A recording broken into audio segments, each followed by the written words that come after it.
There will always be people that will be in opposition.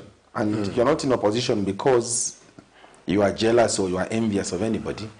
But you are in opposition because you feel that you've got better alternatives. And that probably talking about the vision you've talked about. Your vision is more clear and it can uplift many of our people out of the doldrums that they are in, from poverty to a level where they can be middle income earners, and then they go beyond middle income. That is the goal of governments. And so it has got nothing to do with being envious. So when you see us talking about the high price of meal, when you hear us talk about the issues of fuel, when you hear us talking about the issue of the ever-increasing cost of living, it is not out of malice or out of jealous that we speak. We speak because we believe that this country is great. We believe that Zambia has got so many good things that we should be focusing on, as opposed to... Let me interrupt the President. I must commend you. Thank you. I've never, not never, let me withdraw that word. It's rare that you see a minister resigning from his position without being fired. I say this, I have a clip in my phone of the cabinet minister in England who resigned his position because he was late to answer the question. And when people were debating, he was not there. When he got into the debate, he said he was very embarrassed to come late, and after that, he tendered in his resignation and walked out of that house. I thought, and I said to my wife, you see the level of our friends here.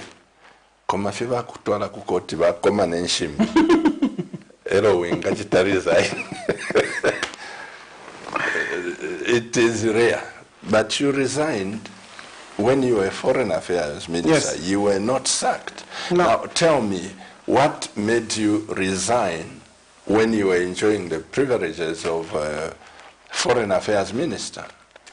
And I'm happy that you bring up that very important question, because some people, my critics or my detractors, have wanted to argue that no, Harry KALABA had heard about his impending dismissal and therefore he quickly pushed in his resignation.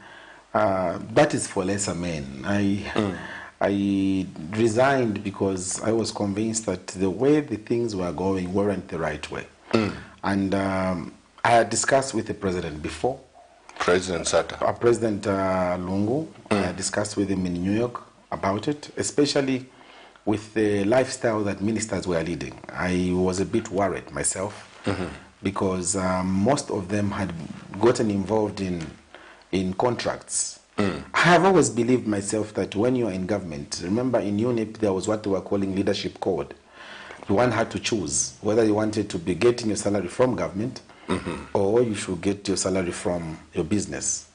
And so there was a clear distinction. And I think the reason why Dr. Kaunda and his colleagues did that was basically to avoid abuse. So when I saw myself came across evidence that there was too much of that, I didn't agree with it. Because for me, I thought a minister must be a social worker. A minister must be a people's servant and not to go and use the public office to advantage your own self and accrue wealth and that kind of thing.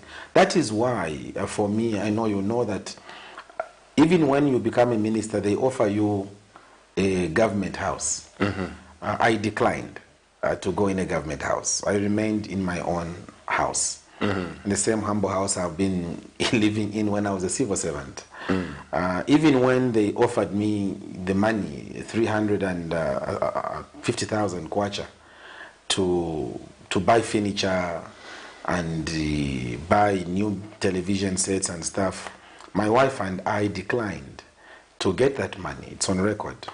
We said we cannot get this money because we already have our furniture. Maybe this money should be sent to UTH and help the people at the cervical cancer clinic.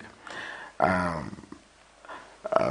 never drove myself a GRZ vehicle, and yet ministers are driving vehicles, and there's no law restricting you from driving a GRZ vehicle.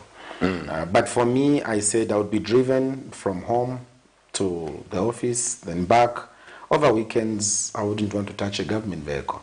The reason why I was doing that was that I wanted to remain clear with my intention of governance. I didn't want to be obstructed with material things so that I could not make an independent choice when it came to governance matters.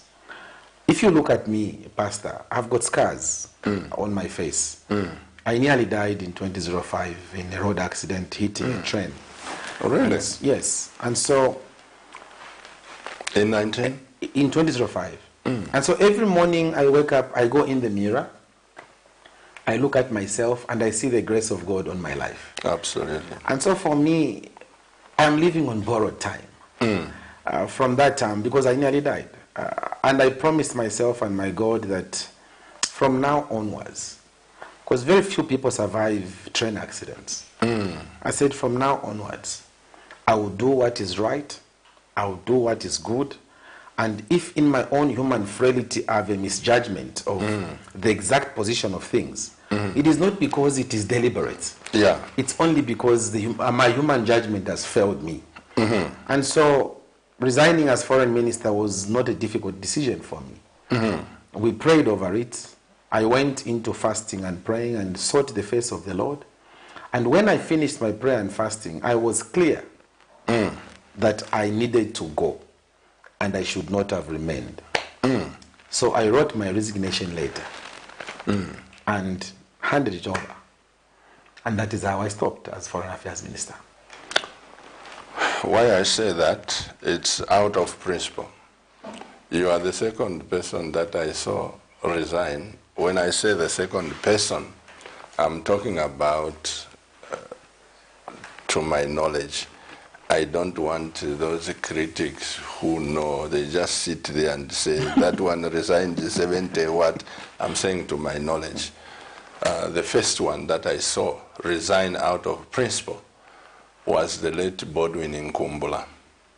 We were in State House with President Chiluba, and we were just having, there were some people there, and I said, Bodwin, why are you not campaigning in Wengwa? He says, Pastor Chiluba, me campaigning that place, I can tell you what I've done for the people in my constituency speaks for itself. Even if I stood against the president there as an MP or whatever, I'll beat him hands clean because I've done the work and the people are following what I do. And then he says, by the way, Pastor Chiluba, in 2 weeks' time, I'm not going to serve in this government. I'm resigning. And for sure, by the time he's putting the letter there, resigning, the trucks had moved Katundu from his house, government house, to another house. He went and handed over the keys. I thought it takes boldness to do that. Now, in Africa, that's why I said some people, the politics we are practicing in Africa, until you are convicted, because when you hear even maybe the president says I need evidence, maybe it has to go through the courts of law. I think for integrity purposes, it is just better to say, okay, they are accusing me of being this or doing this. Let me pull off so that the party remains intact. But those things are not there. I watch at these politicians with a lot of admirations because of the courage they have to walk through the streets with lifted high heads when there are these Katundu following them. It's an irony. And when I resigned myself, Pastor, I received a call from the then Minister of Foreign Affairs of South Africa and Minister of Foreign Affairs of Ghana, when they heard of my resignation, and they said, what has happened? This is not possible, Harry. Why have you done this? And I just told them that I've come to understand myself that it's a service. And even those that have not resigned, one day their jobs will come to an end. Either they will be fired, or there's death, There are various circumstances which will come in your way, and there is nothing like permanency to what you have. So resigning is just but an option. But it takes courage, especially when I resigned myself. I went through a lot of trauma. I mean, I was, they mocked me, they had rallies to denounce me and say all kinds of things about me. But it doesn't matter because I live my life. And it's what I believe is correct that I should follow. And I don't know why people find it difficult, even when you know that you can't do the job, why they just can't leave it. That is the problem. People will always want to cling to something, even when they understand that they cannot do it, but they want to cling to that job. And I find it honestly strange, because you should be able to leave when you think you have failed, just like the example you gave about that prime minister, about that minister in the UK. You know, I can tell you a story. I was in Brussels with President Sata and Minister Bob Chinga. And we were in this conference. Now, President Sata had this unusual way of presenting himself. The president then, Francois Hollande of France, was the one chairing. And he had said it will be 5 minutes per every country. 5 minutes comes, they cut your mic, they pass it on to another head of state to speak. And when we sat there, I leaned to the president and I told him, Your Excellency, we've only got 5 minutes. We prepared 3 position papers. Which one do you want to talk about? There's one for the youth, there's one for agriculture, and there's one for our commerce and trade. So the president said, no, I'll tell you. Which one? Just leave all the papers here. I said, Mr. President, I want to know which one so that I can already pass on to... So the president, in his usual style, said, no, I'll tell you, and he didn't tell me until the last minute when they called Zambia.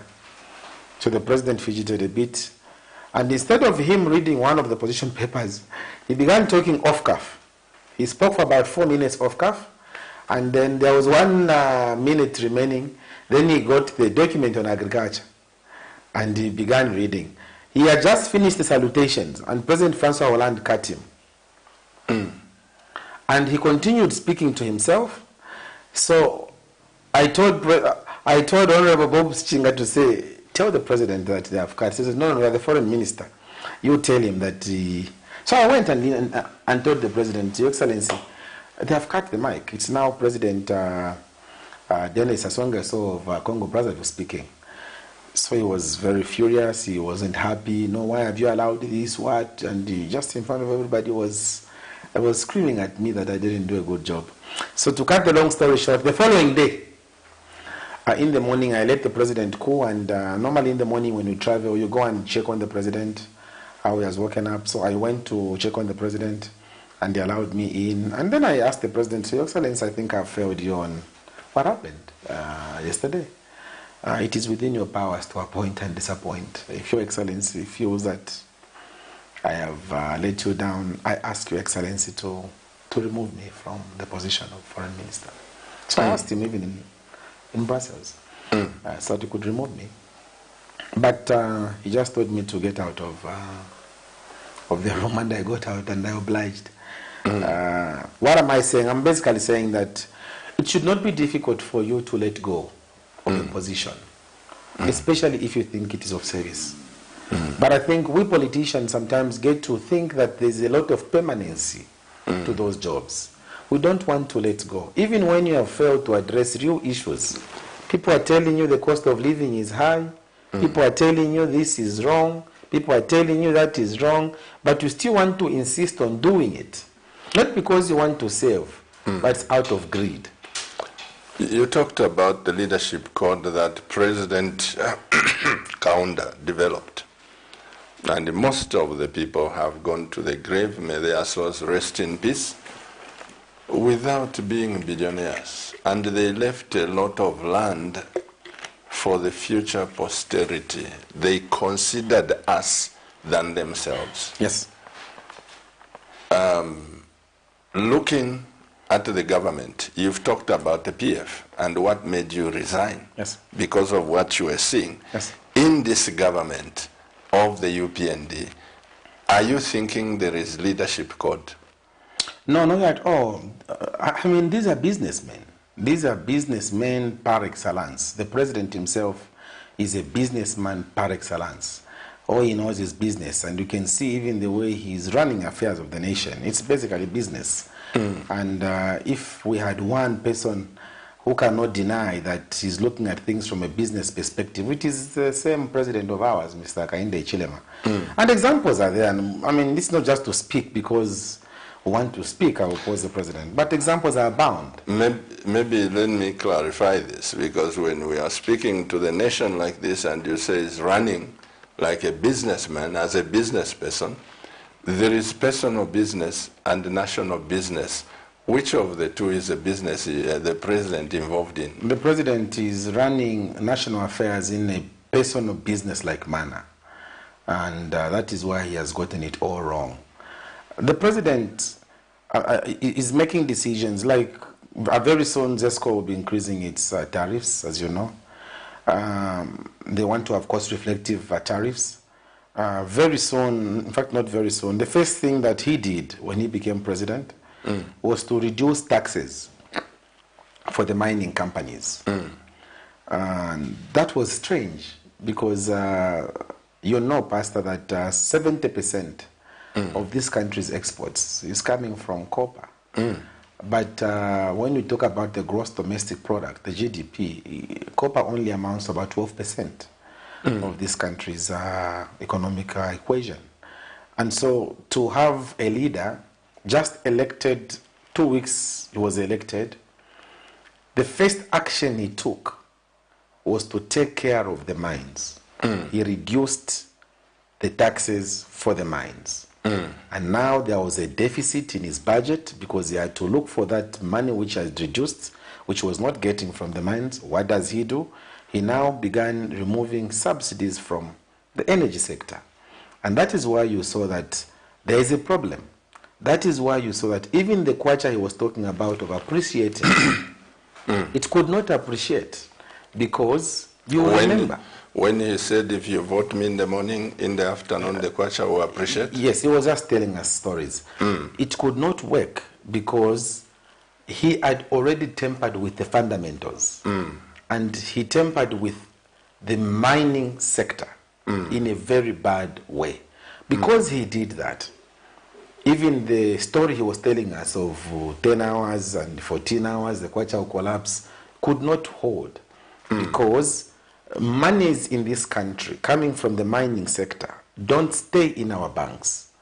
Monies stay in foreign banks. And you know that in 2012, when he was in opposition, it was President Hakainde Hichilema who campaigned with mining companies that statutory instrument number 33 should be done away with. What is SI number 33? SI 33 was basically compelling mining companies to say, when you sell your copper, when you sell your emeralds, when you sell your diamonds, wherever you sell, first of all, the money must come and hit the Zambian bank's account.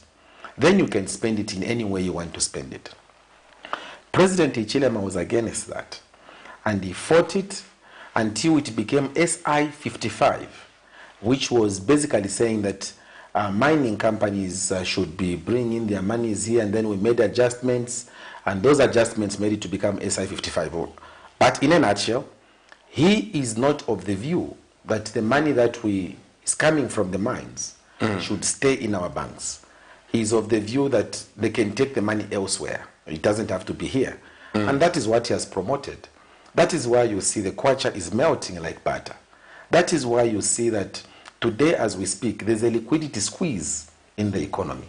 That is why you see that even our own banks like Zanaco, NATSI, are failing to save us as Zambians. Because the reason why sovereign countries like Zambia have their own banks is also to manage the interest rates when you go and borrow money from them. Zanaco is just giving the same interest rates like ABSA. Zanaco is giving the same interest rates when you get from there, just like Standard Chartered Bank. Why? It's because they are exposed to these elements, and there are no incentives given to local banks, so they are competing like any other banks. So people doing business are finding it very difficult. This is the reason we are saying these people are running things in a business that, national affairs in a business like MA to benefit themselves and not the people at all, because they don't care. Even when you tell them that, look, once you remove subsidies on fuel, it simply means that you are also increasing the price of mealie meal. It means that you are also increasing the price of cooking oil. That is why ERB in the past, I know you've lived longer than I have on this earth, and you've seen a lot, and you know much more than I do. You know, sir, that this is the first time we are having the Energy Regulation Board announce prices of fuel on a monthly basis. It has never happened before. I've never seen it. It has never happened. Why? Because Dr. Kaunda and his friends were very clear about what they wanted to do for this country. And you know, they were running government at a time when there was the freedom struggle in Angola, in Mozambique, in several neighboring countries. Yeah. They were all fighting to get their political independence.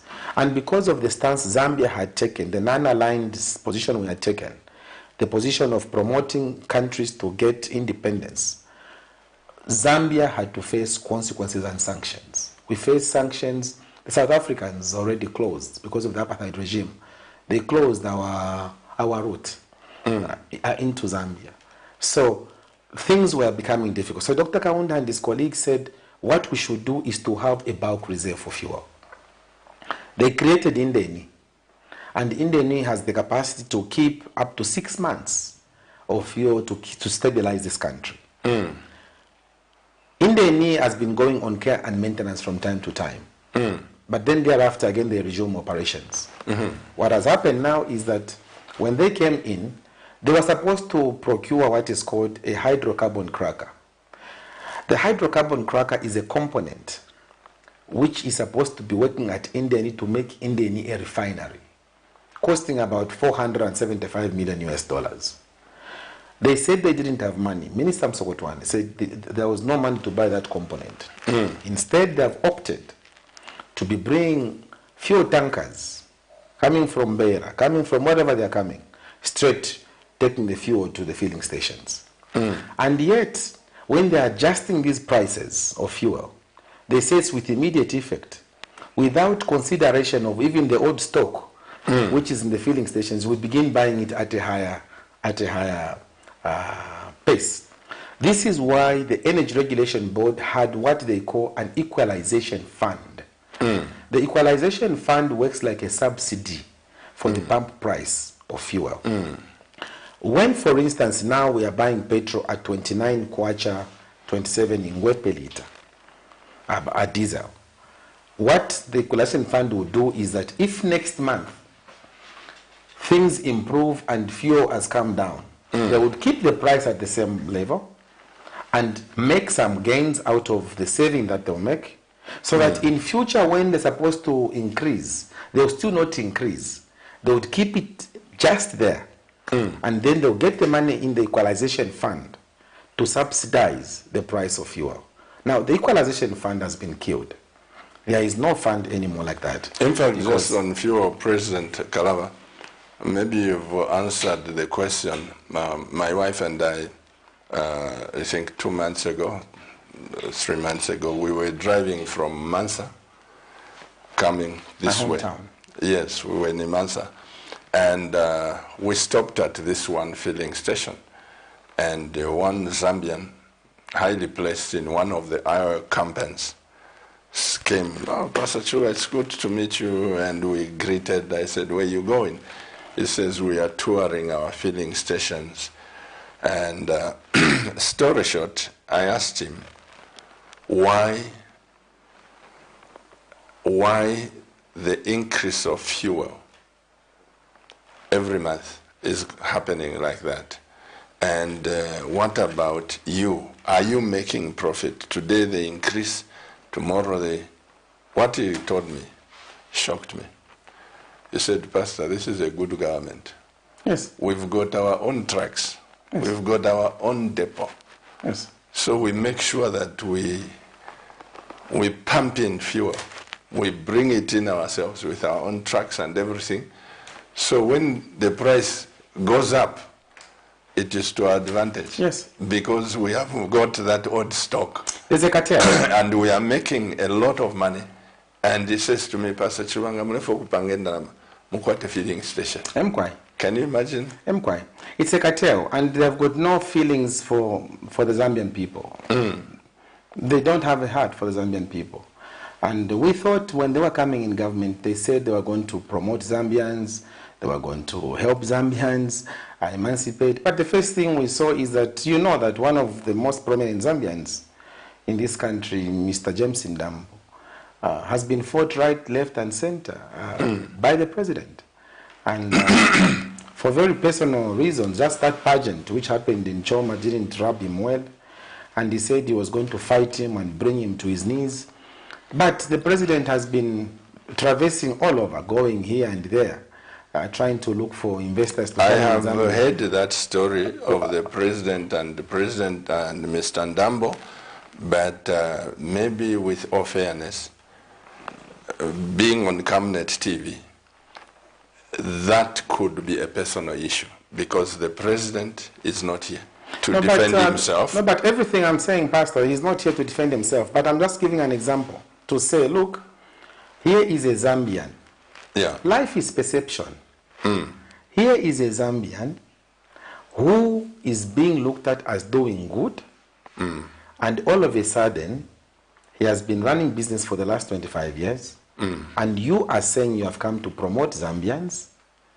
No, you have not come to promote Zambians, because here is a Zambian, and you have showed all of us that you can fight a fellow Zambian over a pageant, and you want to bring that business down, and yet you are willing to give mining concessions to the people in running our mines, which we find to be an irony.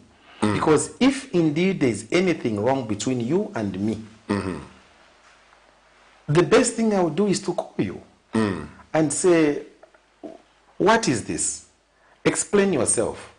Why is it that he has time to listen to foreigners more than he has time to listen to his fellow Zambians? Because naturally, without any malice, I would have thought that the president would have taken time to understand Mr. Ndambo and then see where the problem was, iron it out, and make progress. Because we need to begin celebrating our own heroes. I am talking to a man, before the program I was telling you, Pastor, that do you know that you attract a lot of authority because of the way you have presented yourself in this country? And so, it's because of the way you have presented yourself in the country that we all have respect for you.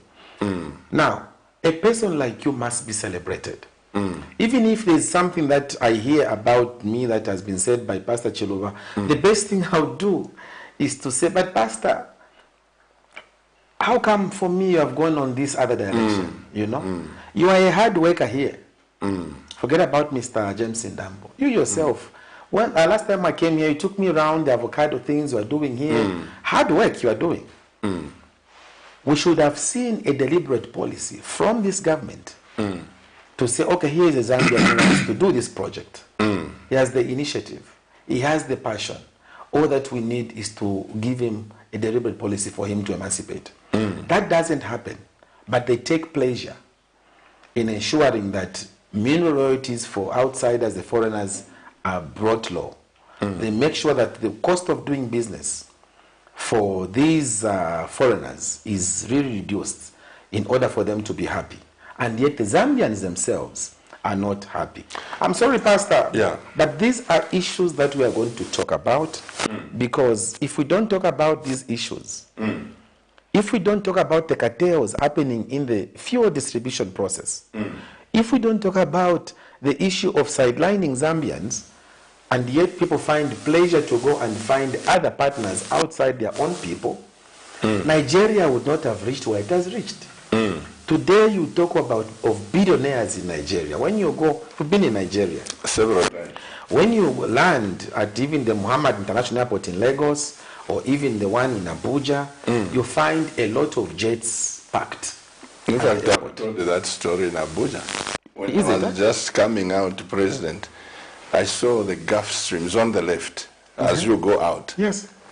And I asked security who came for my wife and I said, whose jets are these? Is there a conference? He said, no, Pastor, those are private jets for individuals. I said, tell me something. You mean here you have people in a Nigerian action? He said, oh, Oga, what is a jet now? We have plenty of billionaires here in Nigeria. Yes. I was so shocked. And why is it like that? President Olusegun Obasanjo had a deliberate policy. He said, during my reign, I want to create 10 billionaires. Really? Dangote is a product of that government policy, where government deliberately put in a policy to propel Nigerian business people. That is what we ought to be doing. Not when you see a Zambian who has already excelled, instead of you propelling him, there you go. Today, as we're talking about who's bringing in most of the shipment of crude in this country, it's foreigners. It's foreigners, yeah. The fertilizer business, how many people are bringing in, how many Zambians are bringing in fertilizer now, apart from the president's friends, maybe 2 or so. The rest are foreigners bringing in the fertilizer. In every sector, they are giving foreigners, even just supplying wooden poles. But it is foreigners. Those who have, the Zambians, who have the money, who can compete with the foreigners, most of them, they are scared. They are being put on proceeds of crime. This time for a Zambian, I think, if I have $50,000, I'm even scared that I'll go to court and Pastor, where did you get this? And my problem, I've said this before UPND, even in your government, President. I've said this. I said it even to my big brother, President Chiluba. May he so rest in peace. I said it to President Sata. I was with my wife. I said to President Sata when he became president, I said, sir, I'm embarrassed. Zambians are tortured left, right, and center. Why don't you empower Zambians? God is listening. I said this to President Chiluba. I said it to President Mwanawasa. I can't lie. I didn't say this to President Edgar Lungu and President Banda. And for President Levi Mwanawasa, I had time with him. I said the same thing to him. There was an issue I was dealing with President Levi Mwanawasa. And my cry has been, please liberate Zambians. If you empower Zambians, they have money, they have what? We are going to develop this nation. But now, where we are, even in church, President, I can tell you, to find even 10,000 kwacha in church, you must be praying so hard. And this is a problem we have found ourselves in. There is basically no money in the economy. There is a liquidity squeeze. The ones who have the money are the Lebanese.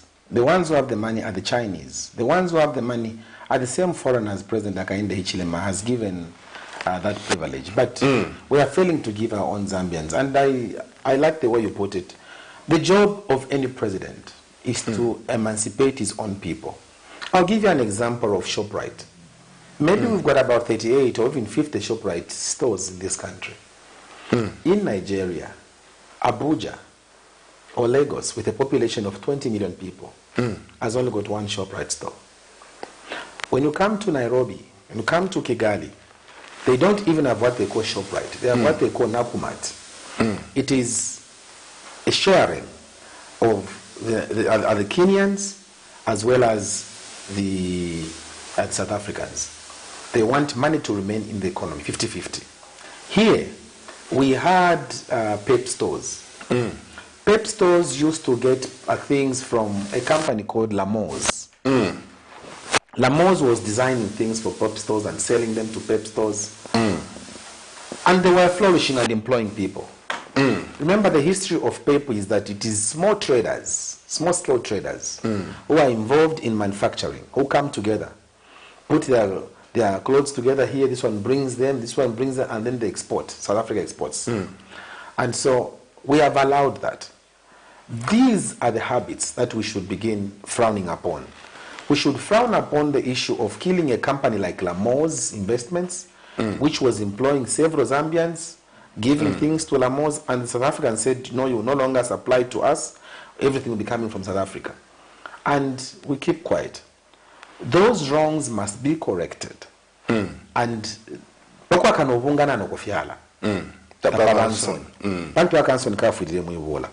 it is important that we begin standing up for our people. But when you have capitalists, proper capitalists like our president, they will not mind about that for as long as the foreigner is happy. They will say, oh, it is okay, it is okay, it is okay. But the president is on record that he wants to to empower the Zambians. Where has he empowered Zambians? That's the question that I'm asking. Where has he empowered Zambians? He has brought cooperatives. He has brought CDF, not to frown upon CDF. But look, cooperatives don't just work like that. You just get people who don't know each other. You put them together and form a cooperative. It's not everybody who is going to run a TV station like the way you are running a TV station. It's not everybody who's going to do business. Some people are just supposed to be employed because that is their passion. Others are just farmers. Others, but when you force people to come together, you go and do your farming together, then you are killing the enterprise of business and you are cheapening business at all. It is not everybody who is supposed to be a business person. Some people, like Harry KALABA, are social workers. They don't want to get entangled in investing all their time in just how am I going to make profit, how am I going to make profit, how am I going to make profit. That is for other demographics. The cooperative has not worked. Even in Israel, where I did my studies, I got my human resource studies certificate from Israel in Nafula. There in Israel, you find that they are what they call the kibbutz. The kibbutz is the form of a cooperative. But you know, it's very well structured. We had cooperatives before in this country. You remember? Where I'm coming from in Luapula, there was a Luapula cooperative. And all other provinces were having cooperatives. In Lusaka, as you go to... This is a cooperative college. Cooperative college. In there. President Kaunda left those things everywhere. Because at the time Dr. Kaunda was running that, it was an environment where government was controlling everything. You know, government had business in business. But when in 1991 we liberalized the economy and allowed the free market enterprise to be at the epicenter of our economic growth, things automatically changed and cooperatives began finding it difficult to grow in that environment. So when you say form cooperatives, it's not ticking because it's not everything. Black Mountain form cooperatives, these form cooperatives, these form cooperatives. It doesn't work like that. That's not how governments work. But I understand that the president can sanction things like that because basically he didn't know how it works. And so he thought by bringing cooperatives he was going to have a quick solution. By increasing CDF from 1.5 million, 1.6 to 28 million, many people have said we need to remove our hats for him. I have said no. The growth triangle is supposed to be gradual. Once you just start from 1.6 million, you take money to a place where my mother comes from, Milenge, or where Mrs. Chiluba comes from in Kawambwa. And Kawambwa as a town, the constituency office has never handled 28 million. For them to begin breaking it down, it will take months for people to benefit from that exercise. But President, two things before we come to that. I am not naive to what I'm going to say. Yes, sir. And as you rightly said, I think I've been around the block for a long time. The Bible says, do not blow your own trumpet, let another mouth praise you.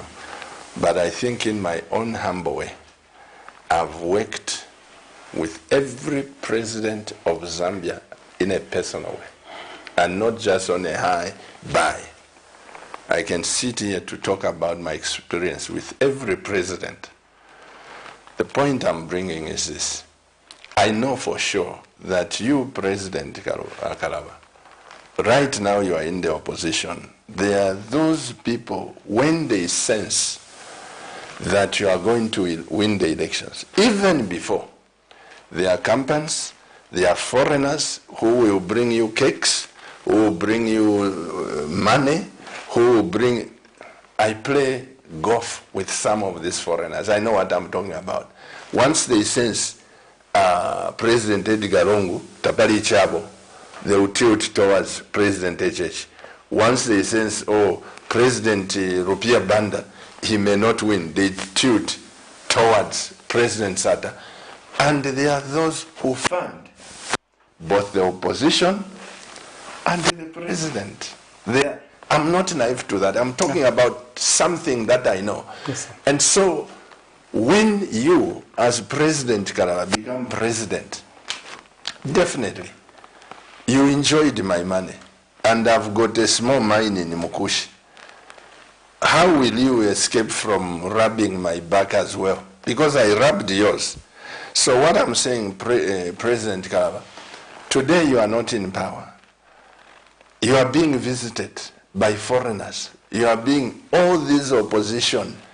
Once you come in power, you never know. By the time you are being sworn in, I will defend the constitution and what? Some people are even laughing and say tualia. Because they already, so you just see. Especially if you're a capitalist. It's because there is state capture.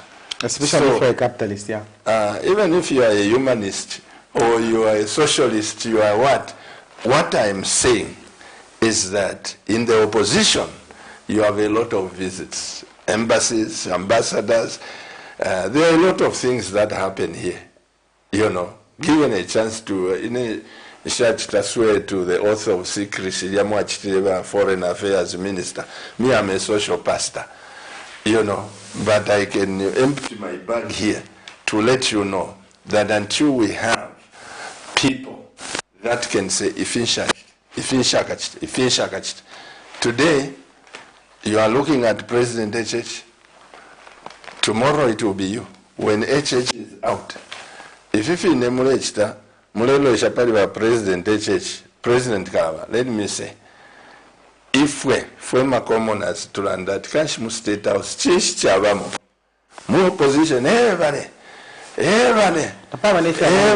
ngawa ingiramo fyafine walete evane nomba walate evane.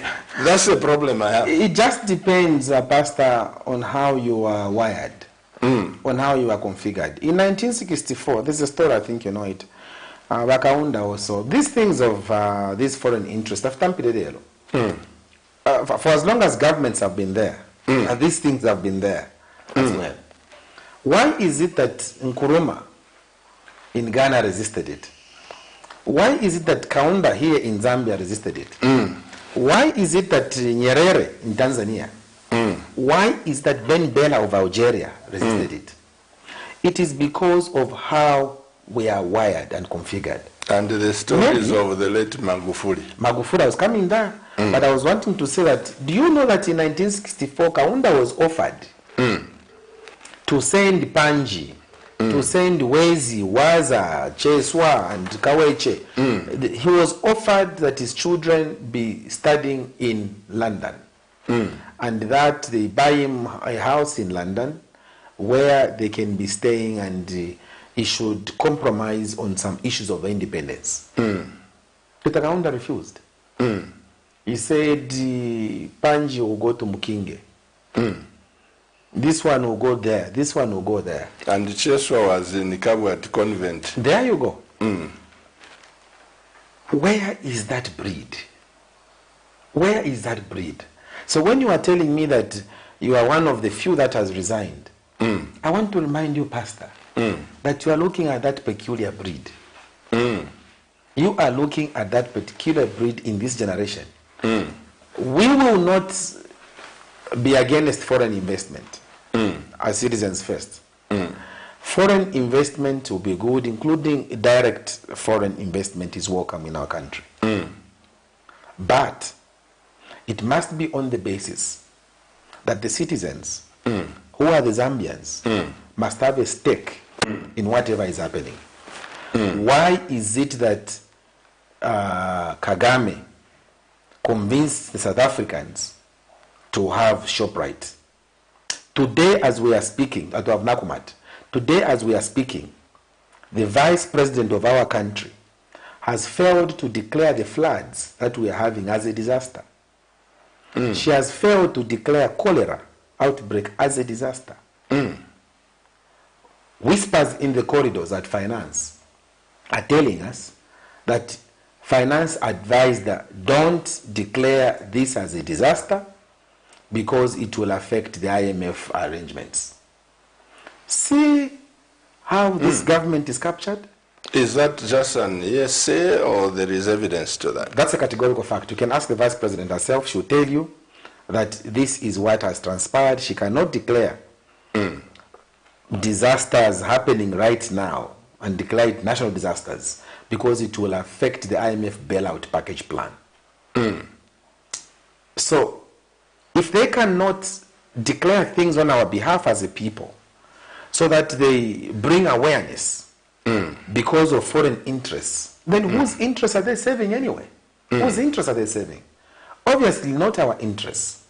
So, yes, Chiba Nashamu State House. I came as foreign minister. There were several others who were foreign ministers. Remember, I resigned as foreign minister with a ticket to Croatia in my hands. $dollars, I'm supposed to travel out. And from there, I go to Addis Ababa for the AU meetings. And I said, I'm not doing this because my conscience just doesn't permit it. And I walked out. That, as strange as it might be, that's why I was telling you that the spirit of people like Mungoni Liso, the spirit of people like Munukayumba Sipalo, Justin Chimba, whatever. You know, all those people, their spirit has not died. And we carry it on our backs as citizens first to ensure that the good that they dreamed of comes to pass. President Sada tried a lot because I worked with him. In my language, they say, so I could hear him what he was thinking. I could hear his aspirations for his people.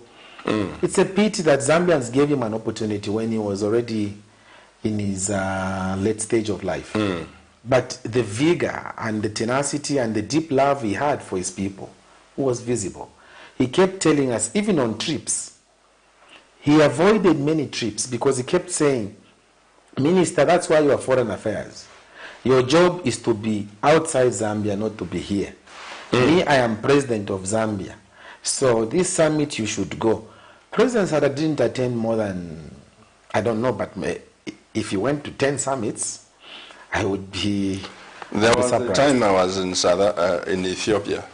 We always, when we go there, there's a church that invites us, and we attend breakfast with presidents. But as Zambians also, we go to the Zambian embassy house to have a cup of tea.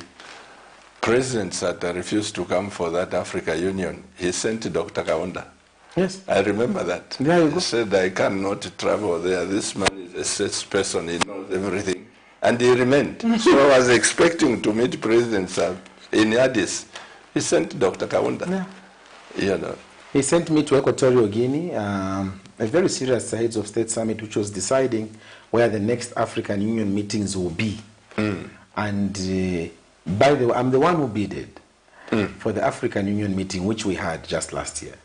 It was me in Equatorial Guinea, and we beat Togo off our back to host the African Union meeting in 2022.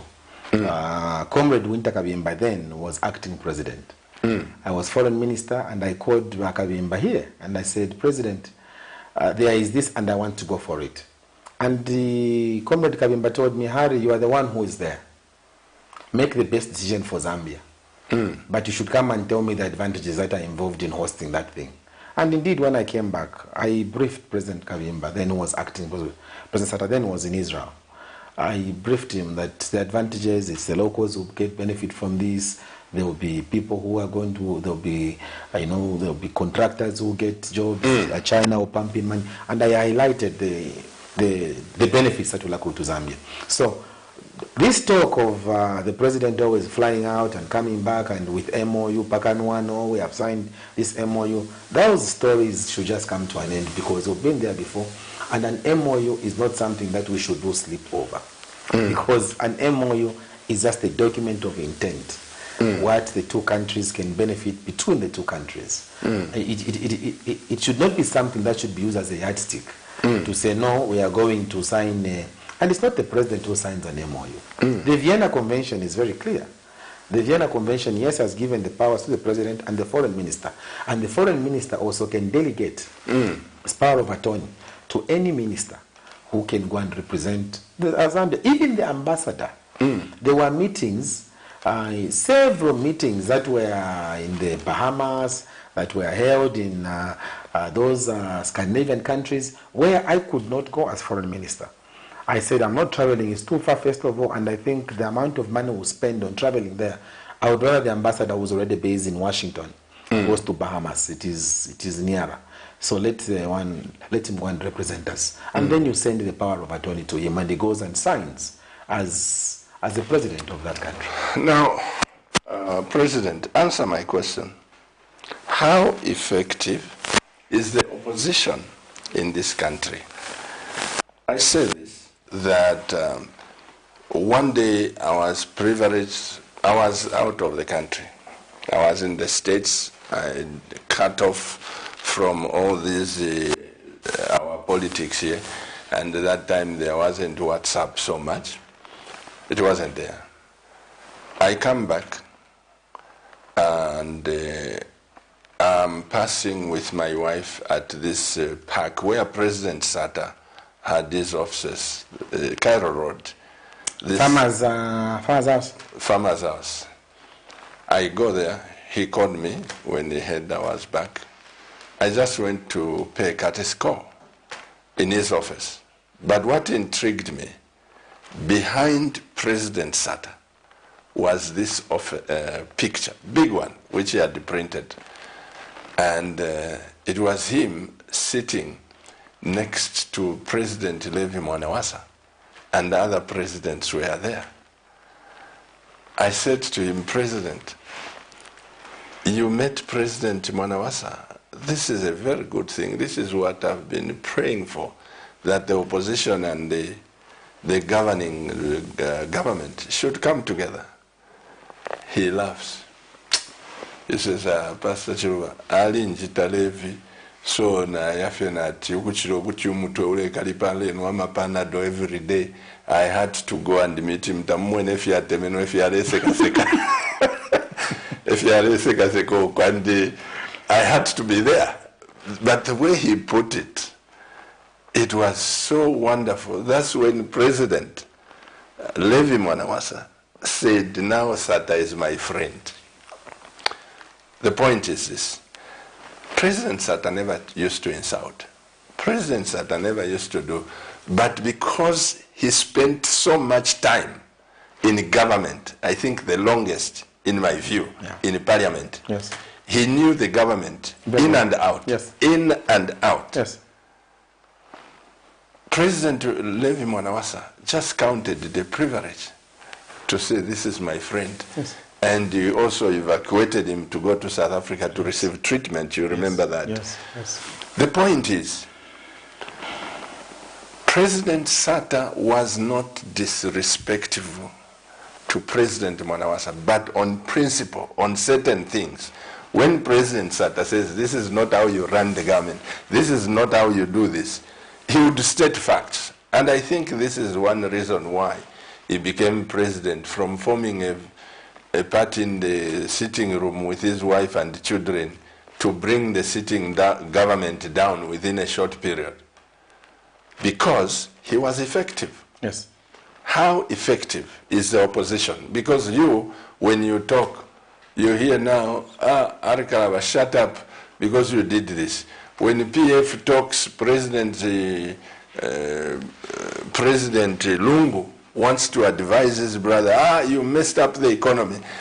You did. So in other words, there is nobody who qualifies, in my view now, to say, President HH, you don't do this. this is this, this is this. How effective are you? You know, the beauty of with being interviewed by a seasoned a pastor like yourself is that you are very factual and you are to the point. The truth is that you have very well and eloquently so elaborated how President Sata was and how Levi Mwanawasa was, the simplicity of Levi, and how he could accept his own weaknesses as a president. Publicly he would admit it, would say, no, I think I was wrong, I think I overreacted, and I think he was one president that could easily react like that.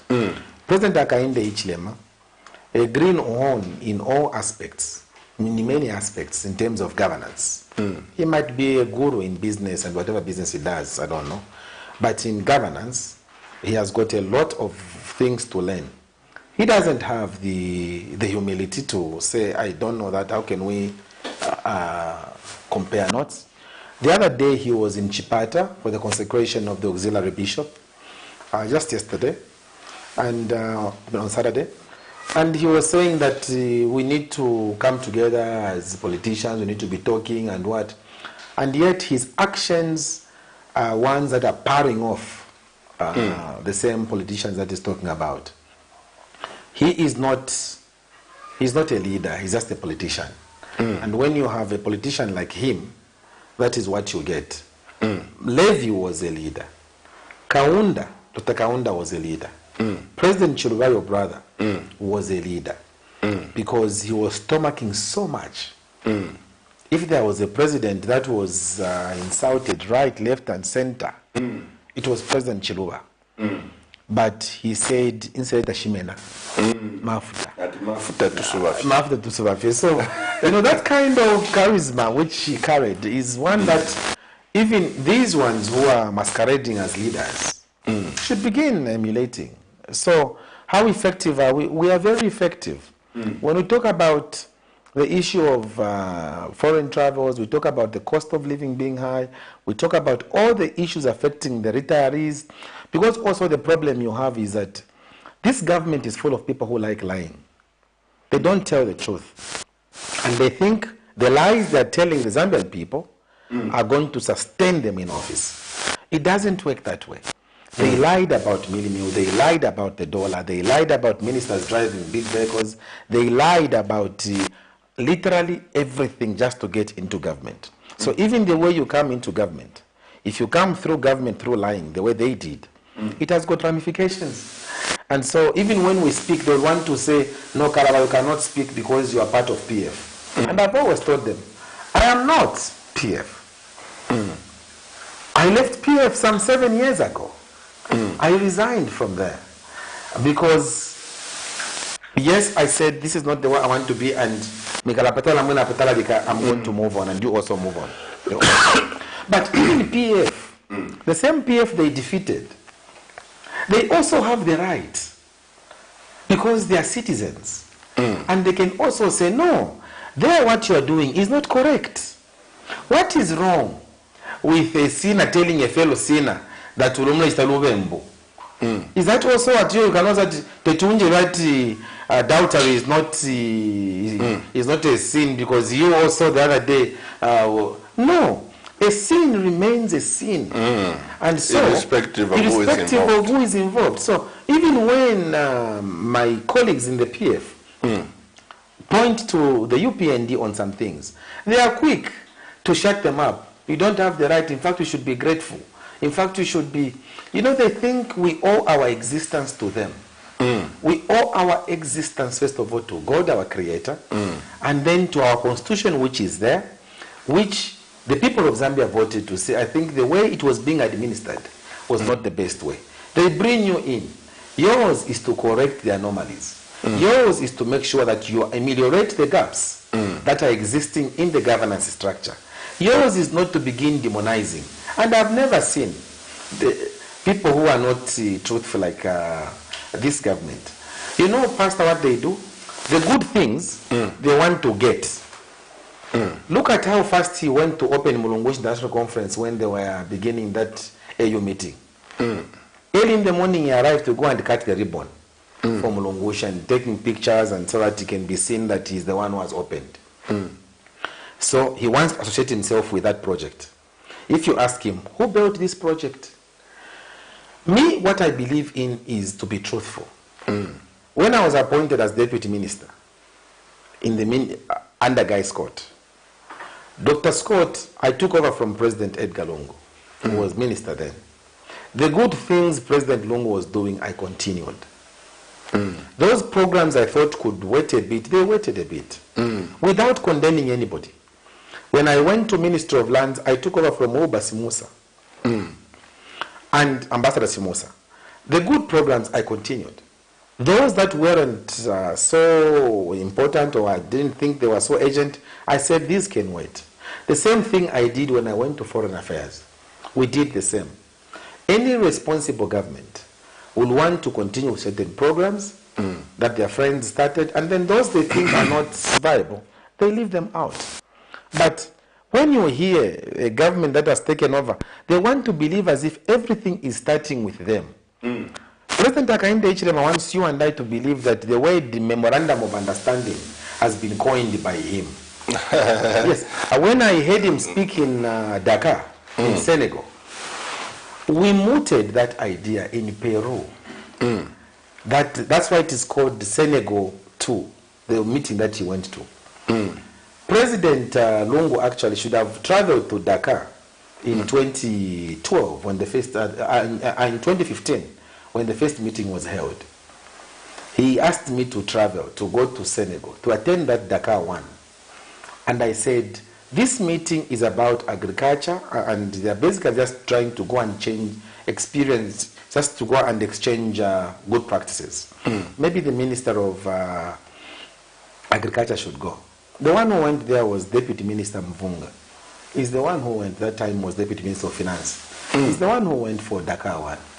This Mvunga, the former governor. Former governor. Yes. Yeah. He's the one who went. Now, it is the way he wants to put a lot of, and he was speaking things in Dakar about best practices, and yet the people here were sharing medals of fertilizer. But there he was telling them about how to mechanize, how to what. He wants to impress outsiders. He wants to impress foreigners. And he doesn't have time to impress the locals. And that's the problem we have. So even when we speak on things like that, they'll say, KALABA, you are jealous. KALABA, you are bitter. Stop talking, you are part of this administration that we are trying to control these things. Stop. So that kind of trying to disparage advice is what is quickly bringing down the UPND. Because right now, their popularity rating, they have still stuck to 2.8. There's a saying in Bemba which says, Ubulimi wakali. Ila 2.8 vakwete. It is still not there. Whether they like it or not, it is still not there, because my provincial chairman just the other day was, Mumbi was receiving my defectors from UPND. They are joining. So their numbers keep on going down. But them, in their minds, they are still on 2.8 fixated. When they will lose in 2026, then they will realize that, oh, so people were just telling us stories. And I want to thank, using this platform, I want to thank the bishops, in fact, I should say. You know, when they advised him in Chipata, during the consecration of the auxiliary bishop, they said, your people on the ground are cheating you, Mr. President. And when we talk, when credible pastors like you talk, they think you are partisan. When you are here trying to stop me to say, don't talk about this because it's not here, they will not remember that aspect. They'll just remember the aspect where I said, these people don't tell the truth. These people lie a lot. They like lying right, left, and center. They'll say, why did you allow KALABA to speak like that? So, a person who wants to always hear praise in his ears every day, in the morning he wants to be praised, he wants us to clap. So what if you get Kamala Harris? But if I tote, Expo, Dubai, Africa, Nama cameras now konka. So we will not do that. What we will do as citizens first is to tell the president, you were laughing at your friend when he was traveling. What has changed with you? You have traveled now 32 times. ever since you are elected. 1 year, 4 months. 32 times you have been traveling. And the next week he's going to Ethiopia. So you make it 35 times traveling. Why are you not even delegating to your vice president? Why are you not delegating to your ministers? You told us that you have got a competent cabinet. Where are your ministers? Where is the vice president? Because she's just there, seated there at the cabinet office talking about roller meal, if you can't afford buy this. So she's just basically also wasting our time. President, I am saying this. There is one issue I need to be corrected. I've asked some government people to help me think. Where do you live, President KALABA? Where I live? Where you stay, yeah. In Makeni. In Makeni. Yes. 2026, when you become president of the Republic of Zambia, I am just saying, if you were to become... No, use when. When felt good. Because when was definite. You just said that just a while ago.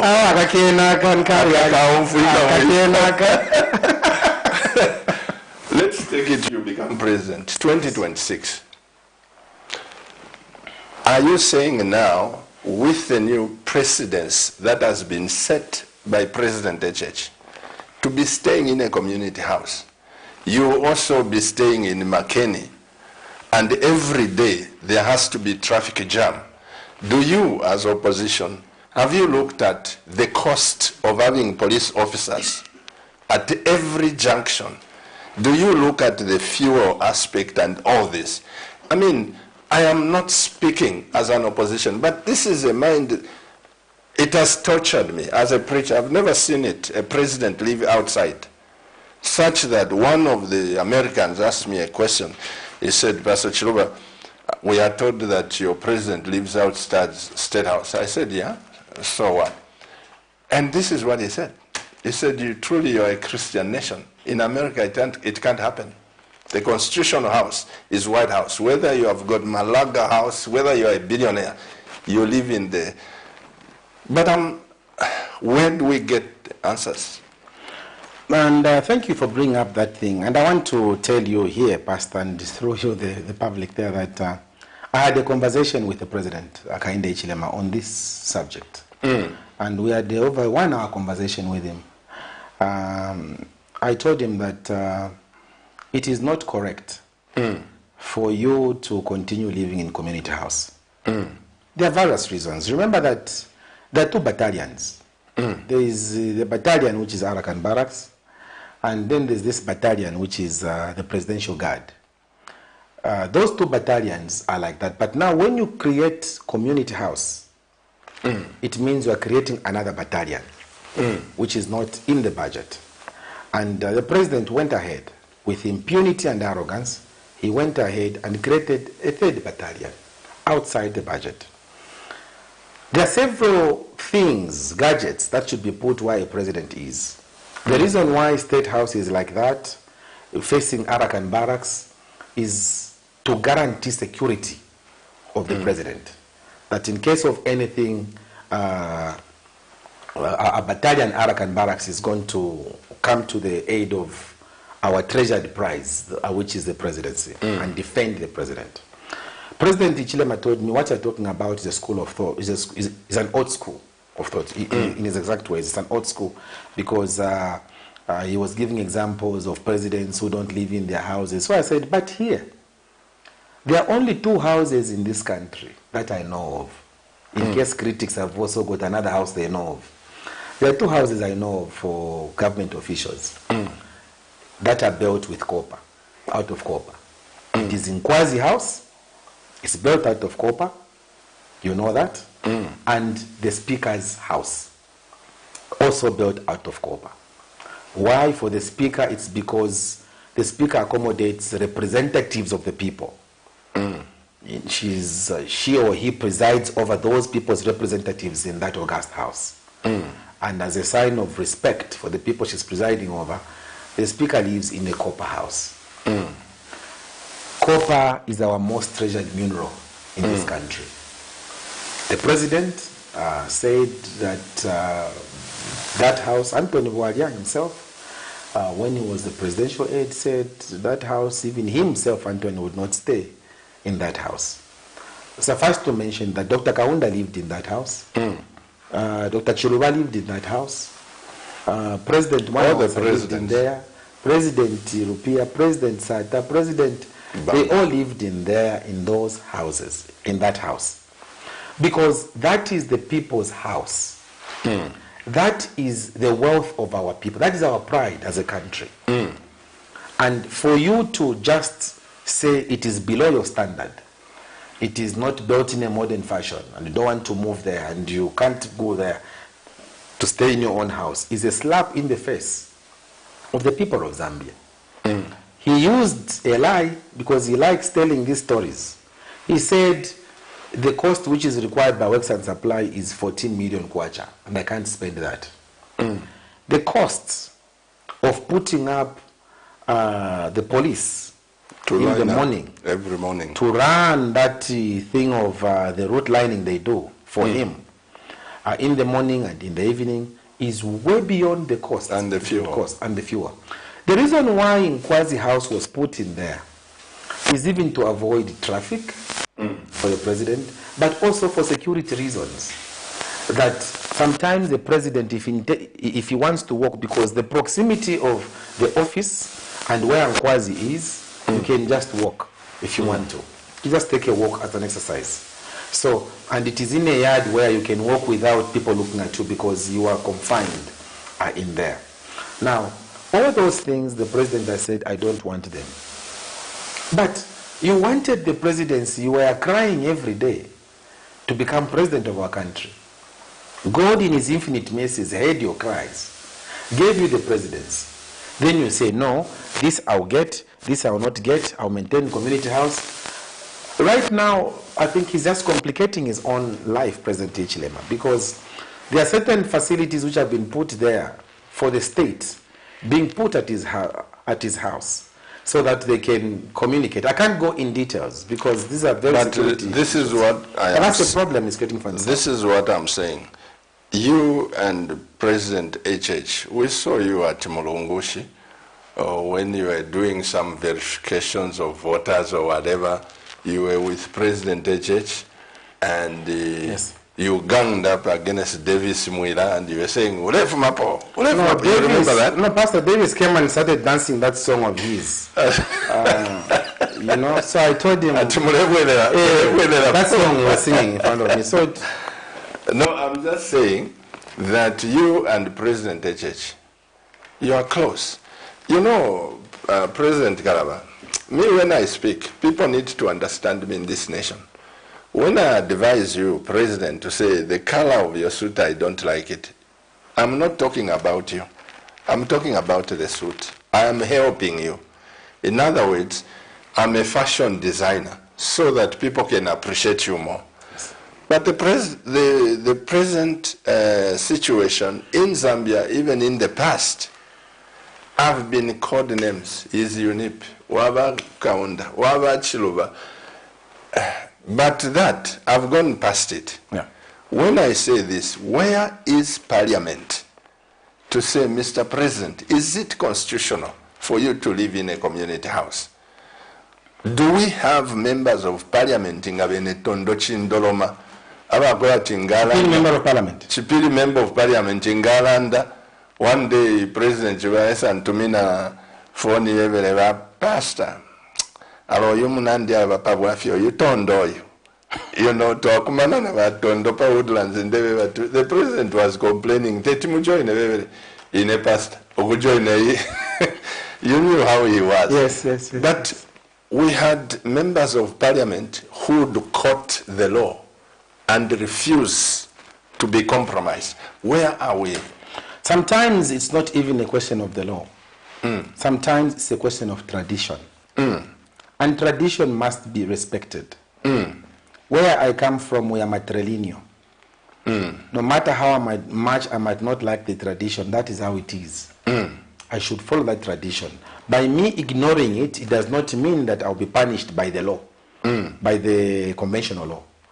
I will not be punished, but naturally, I will have moved out of a path that has been crafted by elders. There is no clear law to stop him from not staying in State House. But it is the reverence of the position that the Zambian people have said this is the home of a president. Yeah, but what I'm saying, President, and it's the same thing, because that's why I asked you, where do you live? Because the precedence has been set. Yes. Next time I am president and I live in Kabwe, choppers will be coming for me. I can't live. The precedence has been set. But this is what I'm saying. That's a very bad precedence which we have to annihilate and obliterate. It's a very bad precedence for our country, because it is telling future generations that we are not proud of our heritage. And the president should be the first custodian of celebrating our heritage. Now, when we have a president who does things as he just wants, this is government. It has got its own culture. Can you fit in that culture? He's trying to create his own things. Today, as we are speaking, the president had refused that he will not use any government money to uplift his house or to do anything.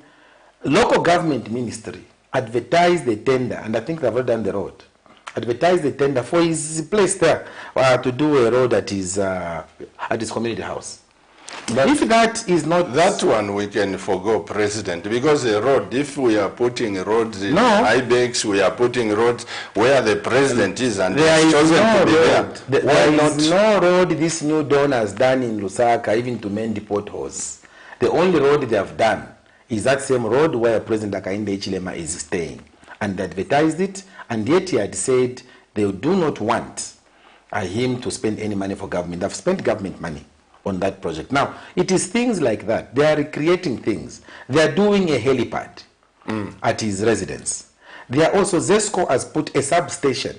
Let's not go into details. No, I'm giving those details because... Of this house, what they are doing and what... it is because there is no need to put a substation, because there's a powerful station already for ZESCO at State House. There is the whole tank of water by water and sewerage put there to service State House. All facilities have been put there at State House to service the head of state. But if you begin reinventing the wheel, you end up doing to my substation, to my helipad, to my shani, wasting taxpayers' money, which monies could have gone to other needy areas. So to answer the question, it is wrong, it is not right, and it is a slap in the face of Zambians that you can reject their house that they've given you, and you say, I'll still stay in my house, and you set a very bad record that we should stop appreciating our heritage. We should stop appreciating that which is ours. No wonder this country keeps on celebrating foreigners at the expense of Zambians. It's things like that. I'm going to open up the lines, President KALABA, but let me say that I have a friend, is a Bishop Bwanika in Uganda. I did my university there. Oh, you did your university there. Bishop Bwanika, he was competing He must be Muganda. Against President Yoweri Museveni. And so he comes to preach in our church here. And in the previous elections, not this one, because now he has gone into parliament, not as opposition leader, he chose to downgrade himself. He's a member of parliament, strategically. But before the previous elections, he was coming third from President Yoweri Museveni, third, fourth, thereabout. When he comes to preach here, he came to preach, and I asked him a question. I said, even on this platform, I said, you are a member of opposition party. What do you oppose? Which Yoweri Museveni is not doing right. What do you oppose? Then he says, Pastor, point of correction. I am not a member of the opposition party. I am an alternative government to President Museveni. Yes. There's nothing to oppose. I'm just an alternative. I've got other things which he doesn't know how to do right. The same things I was saying. So I'm sitting here as an alternative president of Not an enemy. Yeah. Not an enemy. So I like that. But as opposition, Why I'm saying this, and let me summarize as we open up the lines.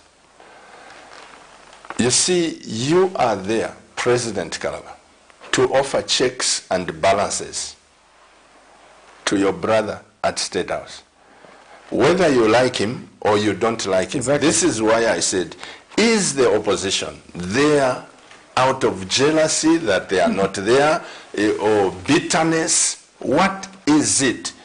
But again, we cannot have the opposition which is just sitting there, not doing anything. For example, this comprehensive sexual education they've brought in Zambia, you know this is devilish. They are teaching children things. This is an American program. And I'm glad the bishops of the Catholic have rejected it. I'm the second one to reject it. Thank you. Publicly. I don't like this rubbish. Thank you. Those who feel it's okay, let them go ahead. But they should not put Pastor Chiloba to this nonsense. Because I know what the Bible says. And I am very proud that we as Zambians, we as Africans, we've got our own traditions. Yes. We've got our own norms. We should not be influenced by America. No. Now you people who are members of the opposition and parliamentarians, you are proving certain things and what? I have a problem, President Kalaba. I think problem na kwataine. If you're not kulande chishinka. And I know that has cost me a lot, even in the past. And that's how we came to know President Sat and myself. But that's a story for another time, President. I am just saying, you as opposition leaders, guard the president, because we may think this is just here. Outside there, they are laughing on certain things that are happening and thinking, Zambians. Zambians. What affects President HH? It affects me. It affects you. Yes, it does. Insalata yako ata political party. Ubulweleta wako ata political party. This is why I said, how effective are you? And it's Please open the lines, Mr. Director, so that we can, and the text messages. Go ahead. And it's good to bring it up, Pastor, because when we say things, as you said, they will say, not you, you're not the best person to tell us this, you're not the best. It is the know-it-all attitude that is bringing all kinds of things like that. They know it all. And now they want to compromise our education standards. They want to compromise and corrupt the minds of our children. Why? Because anything Western, according to this government, must be embraced. There is even no sieving, because one must have shame to begin talking about things like that even. For a country that claims to, in fact, for a country which calls itself a Christian nation, because it is our constitution. So it's a sad chapter for this country. We talk, some of us talk every day, and they are calling us all kinds of names. Because they don't want to hear the truth. They don't want to hear what we are saying, but that is the basic fact. Mr. President, I'm so grateful. I'm just checking my friend Bishop Nwaka of Living Water Church in Kitwe is watching this program and just passed a comment there. I appreciate Bishop. And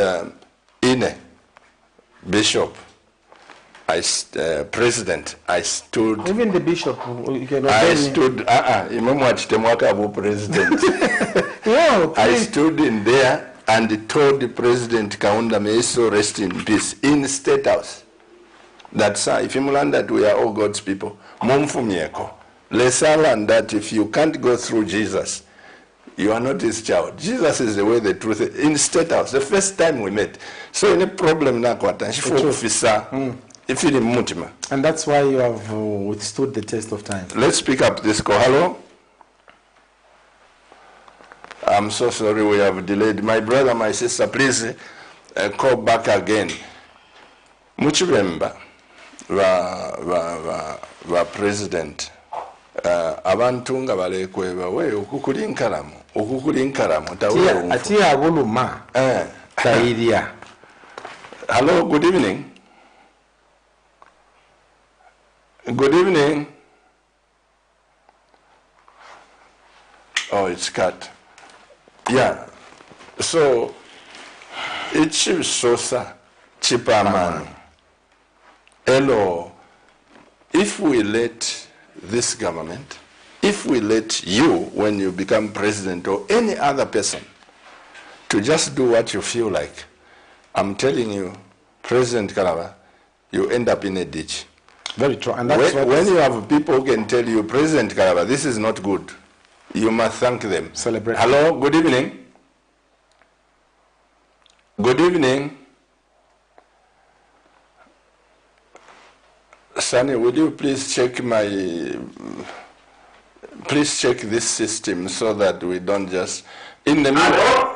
Hello, good evening, sir.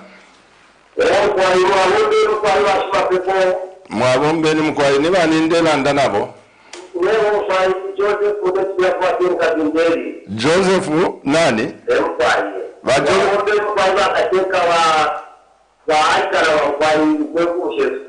Mwabombeni kwa shi a Joseph was not hotel.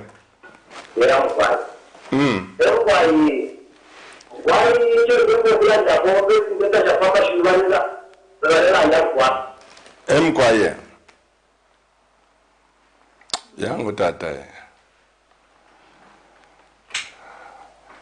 Mwamon, ifinga na landa wa president at Pastor Chilubala landa sana. If ifima systems, ifima networks watu later, ifima gongefi. Bishetu leta contribute in America phone yapu tuka. Ule landa wa isa mfa kwa tichi ule landa nacho wa mumeshi.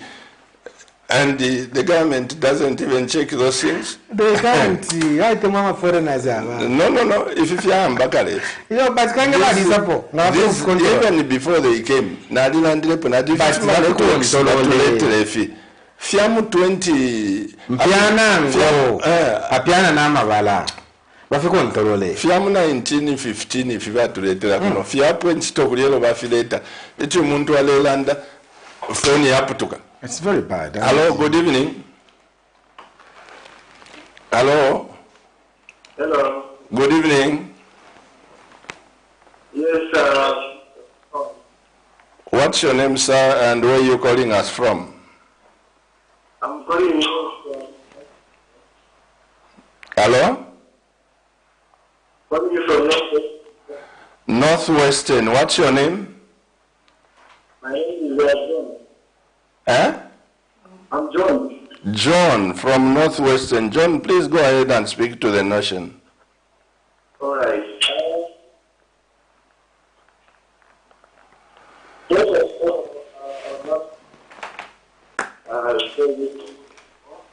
I've been following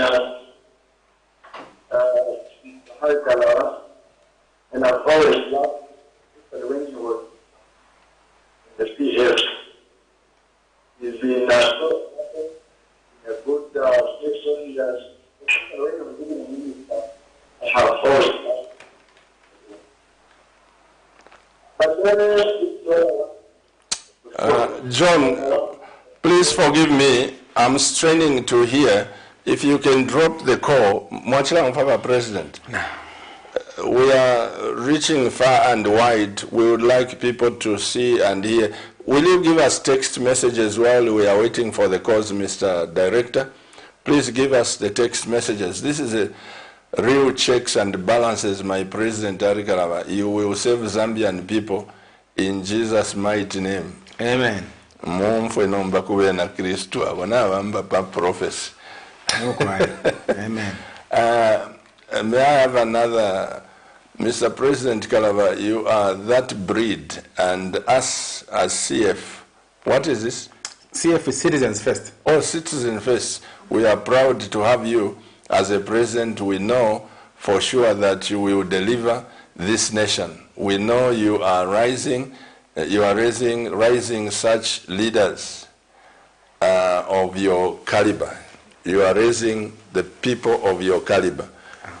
Thank you so much. This one is your member. I'm quite We really appreciate your discussion. It is very progressive. humbled. Very humbled. Amen. May we have that. Okay, sexual education was introduced in Zambia schools in 2014. That's what I said. Yes. Honorable, that if into Isakarefi, 2014, the current government was not in place. Let President KALABA check his facts. And I said, no, it's not you to check out the facts. It's me that brought this sexual education, not you. It must be put on me. And I said, if you interfere Isakarefi, but can't we stop it? Pantufia Lisa, in Sokayari Ingira Mung and Diredio two Goswe, at you again if you two Goswe to Chepe, Bantu Ya Isakare. You mean we can't deal with that snake? That's why I said Pianango. A piano namava. Piano namagala. Hello, Lutambide. Good evening, our 2026 President of Zambia. Please shed more light on how you will redeem us when you get into office. David Chikwanda in Kitwe. Number, he's talking about how you redeem. This is not a campaign platform, President. Sorry, you were going to follow this gentleman's suggestion to tell us how you redeem Zambia.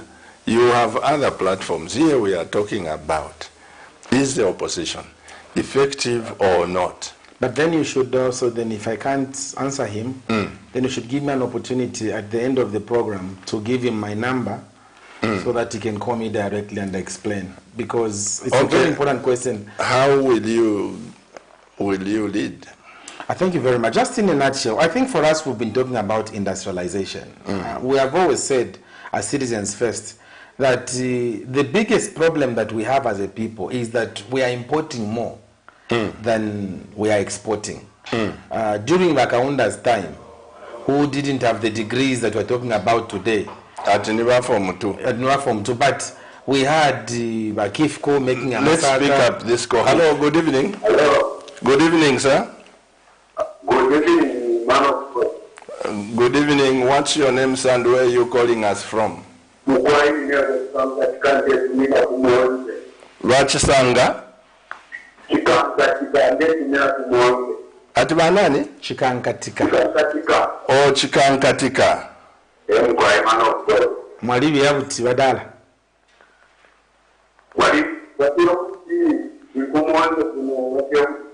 Tukaboti. Alengula ndeni wa Chikankatika tumfwe. Good evening, sir.